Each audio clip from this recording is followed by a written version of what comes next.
네, 오늘 성경 말씀 보시겠습니다. 이사야서 62장 1절부터 12절까지 말씀입니다.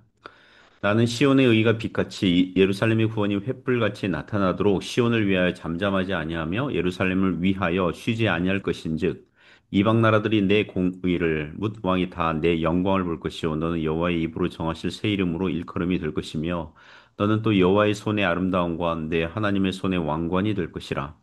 다시는 너를 버림받은 자라 부르지 아니하며 다시는 내 땅을 황무지라 부르지 아니하고 오직 너를 헵시바라 하며 내 땅을 뷸라라 하리니 이는 여호와께서 너를 기뻐하실 것이며 내 땅이 결혼한 것처럼 될 것임이라. 마치 청년이 처녀와 결혼함 같이 내 아들들이 너를 취하겠고 신랑이 신부를 기뻐함 같이 내 하나님이 너를 기뻐하시리라. 예루살렘이여 내가 너의 성벽 위에 파수꾼을 세우고 그들로 하여금 주야로 계속 잠잠하지 않게 하였느니라. 너희 여호와를 기억하시게 하는 자들아 너희는 쉬지 말며 또 여호와께서 예루살렘을 세워 세상에서 찬송을 받게 하시기까지 그로 쉬지 못하시게 하라. 여호와께서 그 오른손 그 능력의 팔로 맹세하시되 내가 다시는 내 곡식을 내 원수들에게 양식으로 주지 아니하겠고 내가 수고하여 얻은 포도주를 이방인이 마시지 못하게 할 것인즉 오직 추수한 자가 그것을 먹고 나 여호와를 찬송할 것이요 거둔 자가 그것을 나의 성소 뜰에서 마시리라 하셨느니라. 성문으로 나아가라 나아가라 백성이 올 길을 닦으라 큰 길을 수축하고 수축하라 돌을 제하라 만민을 위하여 기치를 들라 여호와께서 땅 끝까지 선포하시되 너희는 딸 시온에게 이르라 보라 내 구원이 이르렀느니라 보라 상급이 그에게 있고 보응이 그 앞에 있느니라 하셨느니라. 사람들이 너를 일컬어 거룩한 백성이라 여호와께서 구속하신 자라 하겠고 또 너를 일컬어 찾은 받은 자여 버림받지 아니한 성읍이라 하리라. 아멘. 네, 오늘 헵시바와 뷸라, 예, 헵시바와 뷸라 이런 제목으로 하나님의 말씀 증거하겠습니다. 예. 그 오늘 성경 본문은 어, 음, 오늘 성경 본문은 그 그리스도로 말미암아 영광스럽게 될 이제 신약 교회를 내다보고 예언한 내용입니다. 이사야 선지자가 그, 그 예언 속에서 바벨론 포로되었다가 자유함을 얻고 돌아와서 예루살렘, 이 구약교회죠. 다시 회복하시는 말씀 속에 이제 메시아 그리스도로 말미암아 이제 세워지게 될 신약교회의 영광을 내다보고 예언하고 있습니다. 우리는 종종 현실을 살면서 세상에서 고난의 길을 걷다 보니 하늘을 쳐다보지 않고 주로 땅만 쳐다보면서 걷게 되고 또 우리가 그리스도 안에서 얻은 구원의 영광을 제대로 살피지 못하고 누리지 못하고 정서적으로 도리에 허덕이며 살 때가 많습니다. 우리 하나님께서 그리스도 안에서 베푸신 구원의 은혜들을 돌아보는 시간이 되길 바랍니다. 몇 가지 교훈으로 은혜를 나누겠습니다. 첫 번째 교훈은 하나님께서 교회를, 신자들을 사랑하신다는 것입니다. 교회를 사랑하신다. 1절에서 5절 말씀이 교훈합니다. 1절 보시면 나는 시온의 의가 빛같이 예루살렘의 구원이 횃불같이 나타나도록 시온을 위하여 잠잠하지 아니하며 예루살렘을 위하여 쉬지 아니하실 것인즉 아니할 것인즉 1차적으로는 구약 시대의 바벨론 포로에서 돌아온 구약 백성들을 얘기하는 거죠. 예루살렘과 시온으로 대표된 구약 교회가 빛과 횃불같이 그 영광이 나타날 것이고 그것을 위해서 하나님께서 잠잠하지 아니하시며 쉬지 아니하시겠다고 하십니다. 자, 어느 정도로 구약 교회가 회복이 됩니까? 2절 이하에서 설명하죠. 2절, 3절 보시면 이방 나라들이 내 공의를 묻 왕이 다 내 영광을 볼 것이요 너는 여호와의 입으로 정하실 새 이름으로 일컬음이 될 것이며 너는 또 여호와의 손의 아름다움과 내 하나님의 손의 왕관이 될 것이라. 이방 나라들과 뭇 왕이 구약교회의 공의와 영광을 볼 것이라고 합니다. 새 이름 아마도 그리스도인이라고 불리울 그리고 하나님의 손의 왕관과 같다고 할 정도로 그렇게 하나님께서 관심을 가지시고 사랑하신답니다. 자, 문자적으로는 구약 시대의 포로기 이후에 구약 이스라엘에게 영광이 나타나고 말할 수는 없어요. 이게 수룹바벨 총독 시대에 무너진 성전을 다시 지었거나 에스라 시대에 회개 운동이 일어났고 느헤미야 시대에 무너진 예루살렘 성벽을 재건하는 일은 있었지만 약관의 영광스러운 일들은 있었지만 이방 나라들과 이방 나라 왕들이 감탄하고 놀라워하며 하나님 앞에 나온 일은 뭐 거의 없었죠. 그러므로 이 말씀은 신약 시대에 그리스도로 말미암아 영광스럽게 될 신약 교회를 염두에 둔 예언으로 봐야 됩니다. 복음서 시대에 팔레스타인 지역에만 있었던 복음이 사도행전을 거치면서 그리고 교회 시대를 거치면서 온 세계에 퍼져나갔고 수많은 이방 나라들과 왕들이 그리고 우리 동아시아 반도 국가 대한민국에도 복음이 전파되었고 수많은 교회들이 오늘날 세워진 줄 믿습니다. 자, 계속해서 신약교회에 대한 그 언급인데요. 4절 그리고 5절 보시면 다시는 너를 버림받은 자라 부르지 아니하며 다시는 내 땅을 황무지라 부르지 아니하고 오직 너를 헵시바라 하며 내 땅을 삘라라 하리니 이는 여호와께서 너를 기뻐하실 것이며 내 땅이 결혼한 것처럼 될 것임이라 마치 청년이 처녀와 결혼함 같이 내 아들들이 너를 취하겠고 신랑이 신부를 기뻐함 같이 내 하나님이 너를 기뻐하시리라. 사절을 보시면 다시는 너를 버림받은 자 또는 황무지라 부르지 아니하겠다고 합니다. 구약 이스라엘 백성들이 바벨론 포로되어 끌려갔을 때 버림받은 자라고 불리었고 나라가 황폐하게 되어서 황무지라는 별명이 붙었을 것입니다.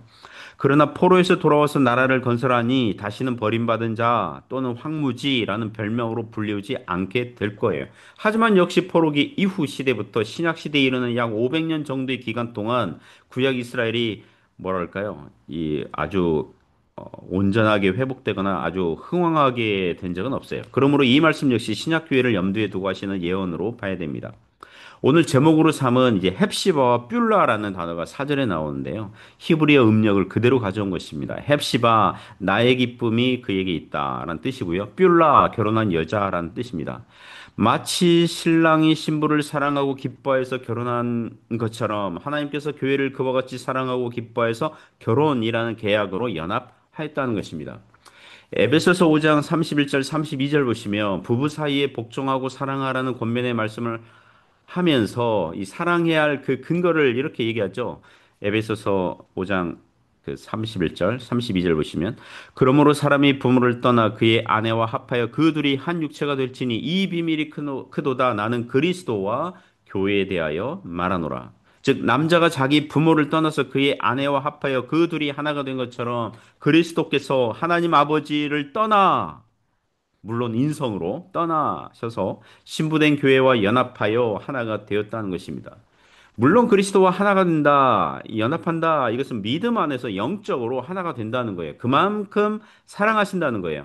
사람들, 예를 들면 오늘날 사람들, 그 부부들 사이 이혼이 많잖아요. 그러나 우리 주님은 결코 이 결혼이라는 계약, 언약 관계에서 떠나시지 아니하신다는 것입니다.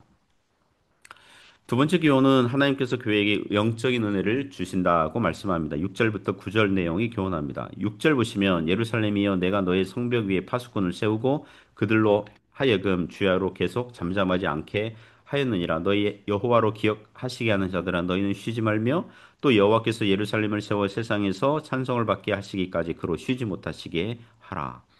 6절에 예루살렘 성벽 위에 파수꾼으로 잠잠하지 않게 하라는 것은 신약 시대에 세워질 교회의 사역자들이 교회 일꾼들이 하나님으로 9절에 나온 것처럼 세상에서 찬송을 받게 하시기까지 쉬지 못하게 하라. 즉 기도하라는 뜻으로 해석이 됩니다.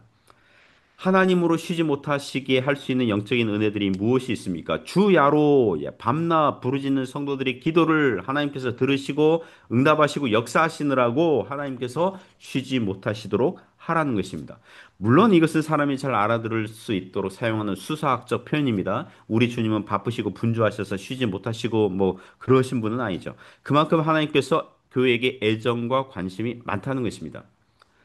마치 우리에게 이렇게 말씀하시는 것 같아요. 나는 믿음 안에 있는 자녀들을 위해서 쉬지 못하는 것을 좋아한단다. 그러니까 끊임없이 나를 붙들어라. 나에게 부르짖어라. 이렇게 말씀하시는 것 같아요. 8절, 9절 보시면 교회에게 풍성한 은혜를 주시겠다고 합니다.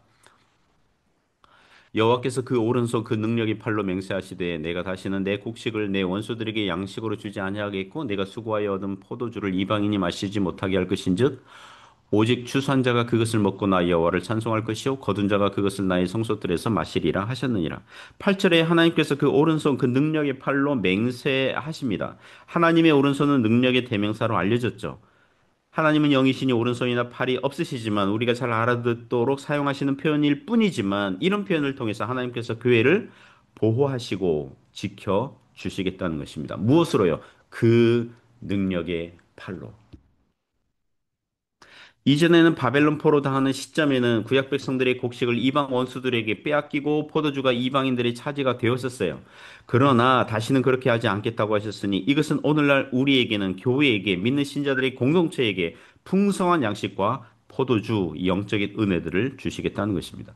구약식으로 표현된 양식과 포도주는 오늘날 교회에게 주시는 말씀의 은혜, 기도에 대한 응답, 자녀됨에 대한 확신들, 소명에 대한 순종으로 오는 기쁨들, 봉사하는 감사함과 보람, 성도의 교제를 통한 형제의 의식들, 형제됨의 그런 하나됨, 끈끈함, 이러한 영적인 은혜들을 풍성히 주시는 것입니다. 세 번째 교훈은 하나님께서 교회로 하여금 영광스럽게 할 것이라고 합니다. 10절부터 12절 말씀이 교훈합니다. 10절 보시면 성문으로 나아가라 나아가라 백성이 올 길을 닦으라 큰 길을 수축하고 수축하라 돌을 제하라 만민을 위하여 기체를 들라. 10절은 교회가 유대인이든 이방인이든 그들이 하나님께 올 때, 교회로 올 때에 도중에 방해되는 것들을 제거하라 그러죠. 빛과 소금으로 살며 복음 받아들이는 것을 이제 막는 걸 제거하고 깃발을 들라고 합니다. 11절 12절 보시면 여호와께서 땅 끝까지 선포하시되 너희는 딸 시온에게 이르라 보라 내 구원이 이르렀느니라 보라 상급이 그에게 있고 보응이 그 앞에 있느니라 하셨느니라. 사람들이 너를 일컬어 거룩한 백성이라 여호와께서 구속하신 자라 하겠고 또 너를 일컬어 찾은 바 된 자여 버림받지 아니한 성읍이라 하리라. 교회는 하나님께서 베푸시는 구원이 있고 상급과 하나님의 그 보응이 있다고 합니다. 그래 세상 사람들이 교회를 보고 거룩한 백성이여 하나님께서 구속하신 자여 이렇다가 찾은 바 되었고 버림받지 아니한 성읍이라고 부른다고 한 것입니다. 그러므로 사랑하는 성도 여러분, 우리 성도들은 믿음의 사람들은 이 세상 사람들과는 다른 생각과 시각을 가지고 믿음의 말, 소망의 말, 그리고 사랑의 말을 해야 될 줄 믿습니다.